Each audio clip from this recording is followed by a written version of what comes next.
Hey everyone, welcome back. In this video, I am going to explain Claude Artifacts.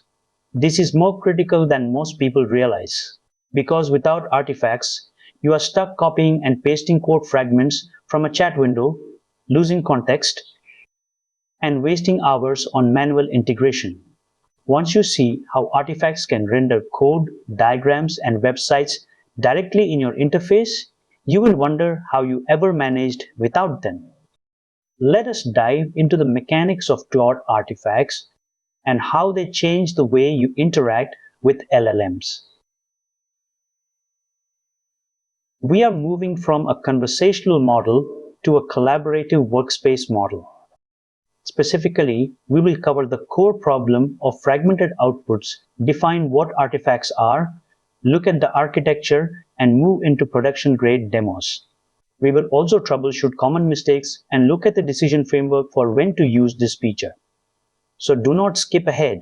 Watch all the way through to actually understand this properly. Quick note, before we dive in, this channel shares practical IT tutorials daily. So if that is useful to you, hit subscribe and join our WhatsApp community linked in the description for more resources. Think about your current workflow. You ask an AI for a React component. It gives you a wall of text. You copy it, open your IDE, create a file, paste it, and then realize you missed a dependency. That is exactly the problem artifacts solve. They pull the output out of the chat stream and into a dedicated workspace, keeping your conversation and your project state separate. So what is a Claude artifact? Really? It is a dedicated space for content. Think of it like this. If a normal AI response is like a conversation where information vanishes as it scrolls, an artifact is like a persistent whiteboard. You and the AI can work on a specific file, a diagram, or a website prototype, and it stays right there in a side panel. You can reference it, modify it, and keep it while you discuss the next steps. Before we jump into the demos, let us make sure you have everything ready. First, you need a stable internet connection and a modern browser like Chrome or Edge. Second, you need an active Anthropic account. If you are using the free tier, check your access level.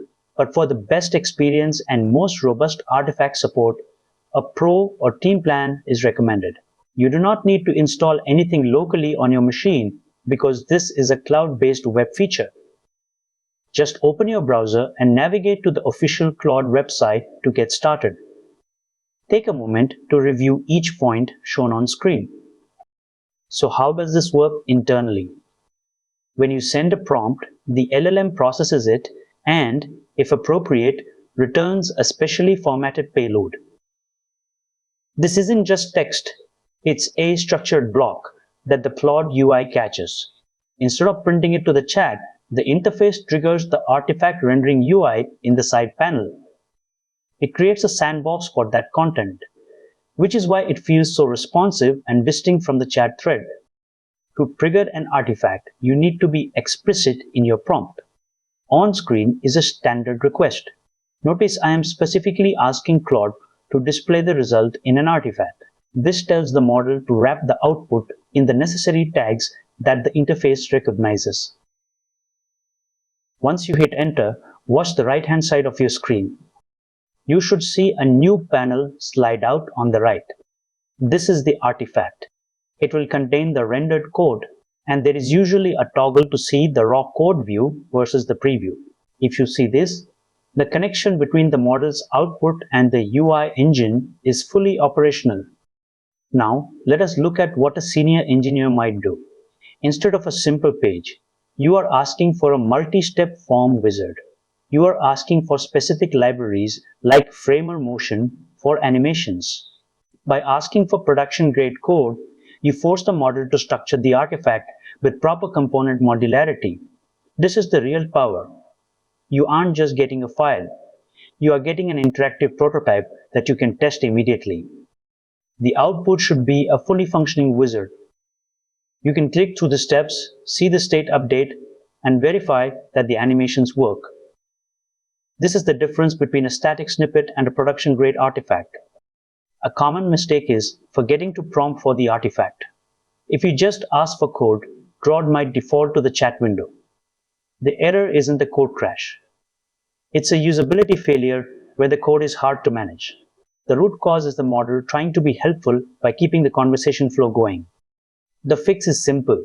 Just ask the model to re-render it in an artifact. It will automatically take the previous context and move it into the side panel for you. This is safe to run multiple times, and it is the standard recovery method. Think about an ed-tech company during a high-stakes exam season. They need to ship updates fast. By using artifacts, their developers stopped the copy-paste refresh loop. They iterated on the quiz UI inside Claude, verified the component behavior, and then finalized the code. This resulted in a massive boost in development velocity. When should you use this? Use artifacts for front-end work, prototypes, or complex documents where you need to reference the content while chatting. Do not use it for quick single-line snippets or back-end logic that requires a database connection to function, as the artifact environment is isolated and won't have your local back-end server access. Use these criteria to decide if this tool is right for your situation. To wrap up, remember these points. Artifacts decouple your AI output from the chat, which is a major efficiency boost. Be explicit in your prompting to get them every time. They are best for front-end work and UI prototypes. But most importantly, always remember that artifacts are sandboxed. You must still test that code in your own local environment to ensure it handles your actual project dependencies correctly. You now have a powerful new tool in your kit for rapid development. If you found this video helpful and you think it can help others in the community too, please do like and hype the video. It helps more people find this content. Hit subscribe to stay updated for our regular videos. Join our WhatsApp community using the link in the description where we share more practical IT resources daily. Thanks for watching, and I will see you in the next one.